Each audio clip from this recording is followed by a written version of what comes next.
45 ನನ್ನನ್ನು ಸ್ವಲ್ಪ ಡಿಸಪಾಯಿಂಟ್ ಮಾಡ್ತು.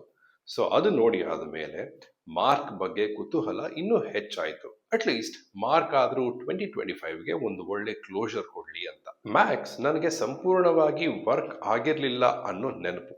ಆದರೆ ಮ್ಯಾಕ್ಸ್ ನಂತರ ಇಮಿಡಿಯೇಟ್ ಆಗಿ ಸುದೀಪ್ ಅವರು ವಿಜಯ್ ಕಾರ್ತಿಕೇಯ ಅವರ ಜೊತೆ ಇನ್ನೊಂದು ಚಿತ್ರವನ್ನ ಮಾಡ್ತಾ ಇದ್ದಾರೆ ಅನ್ನೋದು ನಂಬಿಕೆಯನ್ನ ಕೊಟ್ಟ ವಿಷಯ.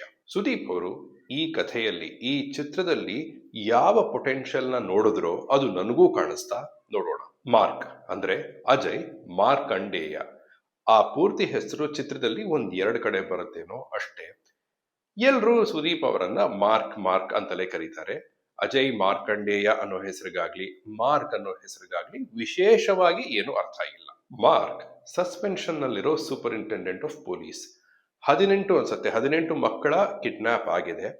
18 ಗಂಟೆ ಕಾಲದಲ್ಲಿ ಆ ಮಕ್ಕಳನ್ನ ಹುಡುಕಿ ಇವರು ಕಾಪಾಡಬೇಕು. ಅದೇ ಇವರ ಮಿಷನ್. ಈ ಮಿಷನ್ ನ ಸುತ್ತಲೂ ಇರೋದು drugs, politics, politicians, gangsters, police, ಎಲ್ಲೂ ನಿಲ್ಲದೆ ಓಡೋ ಸ್ಕ್ರೀನ್ ಪ್ಲೇ, ರಾತ್ರಿಯಲ್ಲೇ ನಡೆಯೋ ಬಹುಪಾಲು ದೃಶ್ಯಗಳು ಎಟ್ಸೆಟ್ರಾ ಎಟ್ಸೆಟ್ರಾ. ಮ್ಯಾಕ್ಸ್ ನ ಫೀಲೆ ಇಲ್ಲೂ ಇದೆ. ಈ ಚಿತ್ರದಲ್ಲಿ ಬರೋ ಬಹುಪಾಲು ಪಾತ್ರಗಳ ಹಿನ್ನೆಲೆಯನ್ನ ಈ ಚಿತ್ರದಲ್ಲಿ ವಿವರಿಸಿ ಹೇಳಲಿಲ್ಲ. ಆದ್ರೆ ಒಬ್ಬರಿಗೆ ಇನ್ನೊಬ್ರು ಆಲ್ರೆಡಿ ಗೊತ್ತಿದ್ದಾರೆ. ಅಂದ್ರೆ ವಿಲನ್ಸ್ಗೆ ಮಾರ್ಕ್ ಆಲ್ರೆಡಿ ಗೊತ್ತು. ಮಾರ್ಕ್ ಸಸ್ಪೆನ್ಷನ್ ನ ಹಿಂದೆ ಇರೋದು ಆದಿಕೇಶವ. ಮ್ಯಾಕ್ಸ್ ನ ಪ್ರಸ್ತಾಪವೂ ಆಗತ್ತೆ. ಸೊ ನನ್ನ ಪ್ರಕಾರ ಅಟ್ಲೀಸ್ಟ್ ಇನ್ನೊಂದು ಚಿತ್ರವಾದರೂ ಇದೆ ಈ ಒಂದು ಫ್ರಾಂಚೈಸಿ ಅಥವಾ ಯೂನಿವರ್ಸ್ ನಲ್ಲಿ. ಟೆಕ್ನಿಕಲಿ ಸಾಲಿಡ್ ಆಗಿದೆ ಮಾರ್ಕ್. ಒಂದು ಸಂದರ್ಶನದಲ್ಲಿ ಸುದೀಪ್ ಅವರು ಹೇಳಿದ್ದನ್ನ ನಾನು ಸರಿಯಾಗಿ ಕೇಳಿಸ್ಕೊಂಡಿದ್ರೆ, ಮಾರ್ಕ್ ಈ ಚಿತ್ರದ ಕೆಲಸ ಶುರುವಾಗಿದ್ದೇ ಏಪ್ರಿಲ್ 2025 ನಲ್ಲಿ. ಸೊ ಕೇವಲ 8 ತಿಂಗಳಲ್ಲಿ ಇಷ್ಟೆಲ್ಲಾ ಲೊಕೇಶನ್ಸ್ ಇರೋ, ಇಷ್ಟು ಒಂದು ಹೈಲಿ ಅಜೈಲ್ ಆಗಿರೋ ಸ್ಕ್ರೀನ್ ಪ್ಲೇನ ಈ ಒಂದು ಕ್ವಾಲಿಟಿನಲ್ಲಿ ಶೂಟ್ ಮಾಡಿ, ತಯಾರು ಮಾಡಿ ರಿಲೀಸ್ಗೆ ತಂದಿರೋದು ಇಂಡಸ್ಟ್ರಿಯಲ್ಲಿರೋ ಎಲ್ಲರಿಗೂ ಒಂದು ಮಾದರಿಯೇ ಆಗಿದೆ. ಮಾರ್ಕ್ ಅನ್ನೋ ಟೈಟಲ್ ಕಾರ್ಡ್ ಇಂದ ಶುರುವಾದ ಬ್ಯಾಕ್ ಗ್ರೌಂಡ್ ಸ್ಕೋರ್ ನ ಇಂಟೆನ್ಸಿಟಿ ಎಲ್ಲೂ ಡ್ರಾಪೇ ಆಗ್ಲಿಲ್ಲ. ಸೈಕೋ ಸೈತಾನ್, ಮಸ್ತ್ ಮಲೈಕಾ ಚೆನ್ನಾಗೇ ವರ್ಕ್ ಆಗಿವೆ ದೊಡ್ಡ ಪರದೆಯ ಮೇಲೆ. ಕಾಳಿ ಹಾಡಿನ ಜೊತೆ ಒಂದು ಪ್ರಾರ್ಥನೆಯ ಗೀತೆಯೂ ಇದೆ, ಮೋಸ ಇಲ್ಲ. ಸ್ಕೋರ್ ಸ್ವಲ್ಪ ಲೌಡ್ ಆಗೇ ಇದೆ, ಅದು ಹಾಗೆ ಇರಬೇಕಿತ್ತು ಅಂತ ಅನ್ಸುತ್ತೆ ಈ ಚಿತ್ರಕ್ಕೆ. ಇಂಟರ್ವೆಲ್ ಪಾಯಿಂಟ್ ನ ಹತ್ರ ಬರೋ ಒಂದು ಸ್ಕೋರ್ ಎಕ್ಸಲೆಂಟ್. ಹಾಗೇನೆ ಆ ಮಾರ್ಕೆಟ್ ಆಕ್ಷನ್ ಸೀಕ್ವೆನ್ಸ್ ನಲ್ಲೂ ಕೂಡ ಅಜನೀಶ್ ಅವರು ಸಾಕಷ್ಟು ಇಡಿಎಂ ನ ಬಳಸಿದ್ದಾರೆ ಅಂತ ಅನ್ನಿಸ್ತು ಈ ಚಿತ್ರದಲ್ಲಿ. ಅಜನೀಶ್ ಲೋಕನಾಥ್ ಅವರು ಖಂಡಿತವಾಗ್ಲೂ ಈ ಚಿತ್ರಕ್ಕೆ ಒಬ್ಬ ಹೀರೋನೆ. ಟೆಕ್ನಿಕಲ್ ಡಿಪಾರ್ಟ್ಮೆಂಟ್ ನಲ್ಲಿ ಈ ಚಿತ್ರಕ್ಕೆ ಸಿಕ್ಕ ಇನ್ನೊಬ್ಬ ಹೀರೋ ಡಿಒಪಿ ಶೇಖರ್ ಚಂದ್ರ ಅವರು. ಸೈಕೋ ಸೈತಾನ್ ಹಾಡಿಂದ ಆಕ್ಷನ್ ಸೀಕ್ವೆನ್ಸ್ಗೆ ಟ್ರಾನ್ಸಿಷನ್ ಆಗತ್ತೆ. ಆ ಎಂಟೈರ್ ಸ್ಟ್ರೆಚ್ ನ ಕ್ಯಾಮರಾ ವರ್ಕ್ ಎಕ್ಸಲೆಂಟ್. ಬೋಲ್ಟ್ ನ ಯೂಸ್ ಮಾಡಿದ್ದಾರೆ ಅಂತ ಅನ್ಸುತ್ತೆ. ನೈಟ್ ಶಾಟ್ಸ್, ಇಂಡೋರ್ಸ್, ಔಟ್ಡೋರ್ಸ್ ಎಲ್ಲವೂ ಎಕ್ಸಲೆಂಟ್. ಶಿವಕುಮಾರ್ ಅವರ ಪ್ರೊಡಕ್ಷನ್ ಡಿಸೈನ್ ಕೂಡ ನನಗೆ ಇಷ್ಟ ಆಯ್ತು. ಒಂದು ಎಡಿಟಿಂಗ್ / ಸ್ಕ್ರೀನ್ ಪ್ಲೇ ಚಾಯ್ಸ್ ನನಗೆ ತುಂಬಾ ಇಷ್ಟ ಆಯ್ತು. ಎಕ್ಸ್-ಸಿಎಂ ಮಾರ್ಕ್ಗೆ ಕಾಲ್ ಮಾಡಿ ಆದಿಕೇಶವನ ಬಗ್ಗೆ ಮಾತಾಡುವಾಗ ಮಾರ್ಕ್ ಜೀಪ್ ನಲ್ಲಿ ಇರ್ತಾರೆ. ಆ ದೃಶ್ಯ ಅಲ್ಲಿಂದ ಅಲ್ಲಿಗೆ ಹೋಗಿ ಮತ್ತೆ ವಾಪಸ್ ಬರುತ್ತೆ. ಫಿಲ್ಮ್ ತುಂಬಾ ಸ್ಟ್ರಾಂಗ್ ಆಗಿ ಸ್ಟಾರ್ಟ್ ಆಗತ್ತೆ.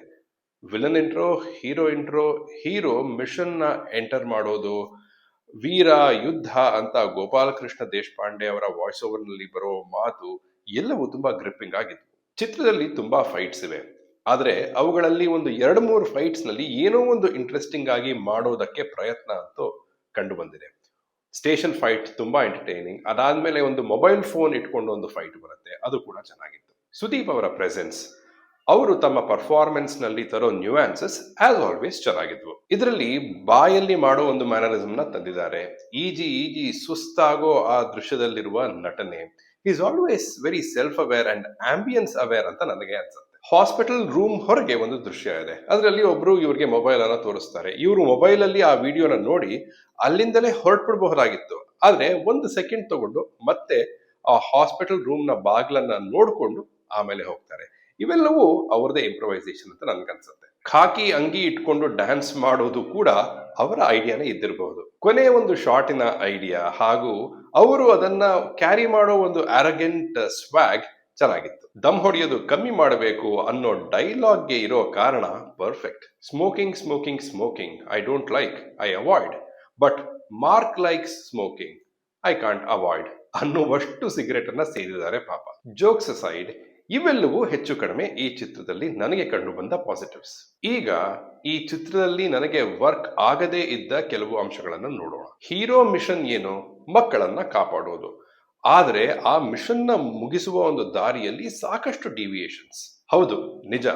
ಬರೀ ಒಂದು ಸ್ಟ್ರೇಟ್ ಲೈನ್ ನಲ್ಲಿ ಹೋಗಿ ಒಂದು ಮಿಷನ್ ನ ಮುಗಿಸಿ ವಾಪಸ್ ಬರೋಕ್ಕಾಗಲ್ಲ. ಕರೆಕ್ಟ್, ಬೇರೆ ಬೇರೆ ಡಿವಿಯೇಷನ್ಸ್ ಬೇಕಾಗತ್ತೆ.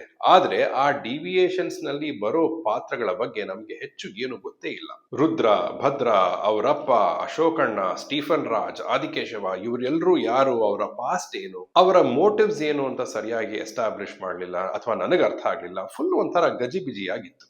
ಒಳ್ಳೊಳ್ಳೆ ನಟರಿದ್ದಾರೆ, ಆದ್ರೆ ಅನ್ಫಾರ್ಚುನೇಟ್ಲಿ ಯಾರ ಪಾತ್ರವು ಮನಸ್ಸಿನಲ್ಲಿ ನಿಲ್ಲೋದಿಲ್ಲ. ಫಾರ್ ಎಕ್ಸಾಂಪಲ್, ನವೀನ್ ಚಂದ್ರ ಅವರು ಒಳ್ಳೆ ನಟ, ಆದ್ರೆ ಈ ಚಿತ್ರದಲ್ಲಿ ಅದ್ ಯಾಕೋ ಗೊತ್ತಿಲ್ಲ, ಅವರು ಬರೀ ಕಿರ್ಚಾಡ್ತಲೇ ಇರ್ತಾರೆ. ಯೋಗಿ ಬಾಬು ಅವರ ಹಾಸ್ಯ ತಮಿಳ್ ಸಾಲುಗಳನ್ನ ಕನ್ನಡದಲ್ಲಿ ಅನುವಾದ ಮಾಡಿದ ಹಾಗಿತ್ತು. ಗುರು ಸೋಮಸುಂದರಂ, ಗೋಪಾಲ್ ಕೃಷ್ಣ ದೇಶಪಾಂಡೆ, ಶೈನ್ ಟಾಮ್ ಚಾಕೋ ಇವರೆಲ್ಲರೂ ಇದ್ದಾರೆ. ಆದ್ರೆ ನಾನು ಆಗ್ಲೇ ಹೇಳಿದ ಹಾಗೆ ಇವರು ಯಾರಿಗೂ ಮನಸ್ಸಿನಲ್ಲಿ ನಿಲ್ಲುವಂತಹ ಪಾತ್ರಗಳು ಸಿಕ್ಕಿಲ್ಲ. ಇನ್ನೊಂದು ಮುಖ್ಯವಾದ ಸಮಸ್ಯೆ ಅಂತ ನನಗನ್ಸಿದ್ದು, ಈ ಮಕ್ಕಳಿಗೂ ಪ್ರೇಕ್ಷಕರಿಗೂ ಕನೆಕ್ಷನ್ನೇ ಇಲ್ಲ. ಸರಿ, ಅವರ ಕಷ್ಟಗಳನ್ನ ತೋರಿಸ್ತಾರೆ, ಆದ್ರೆ ಅದು ಕೂಡ ನಮ್ಗೆ ಕನೆಕ್ಟ್ ಆಗುವುದಿಲ್ಲ.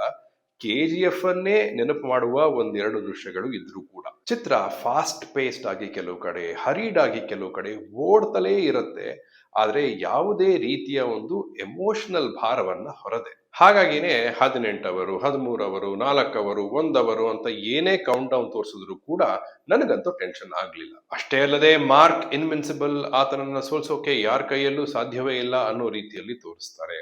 ಹಾಗೇನೆ ಆತ ಯಾವುದೇ ಒಂದು ಕ್ರೈಮ್ ಅನ್ನು ಕೂಡ ಅದು ಹೇಗೆ ನಡೆದಿರಬಹುದು ಅಂತ ಕರೆಕ್ಟ್ ಆಗಿ ಊಹೆ ಮಾಡ್ಬಿಡ್ತಾನೆ. ಪ್ಲಸ್ ಎಲ್ಲಾ ಜಾಗದಲ್ಲೂ ಪ್ರತ್ಯಕ್ಷವಾಗಿರ್ತಾನೆ. ಅಷ್ಟೇ ಅಲ್ಲದೆ ಅವರ ತಾಯಿ ಕೂಡ ಹೇಳಿರ್ತಾರೆ, ಮಾರ್ಕ್ ಮಕ್ಕಳನ್ನ ಕಾಪಾಡಿ ವಾಪಸ್ ಕರ್ಕೊಂಡು ಬಂದೇ ಬರ್ತಾನೆ ಅಂತ.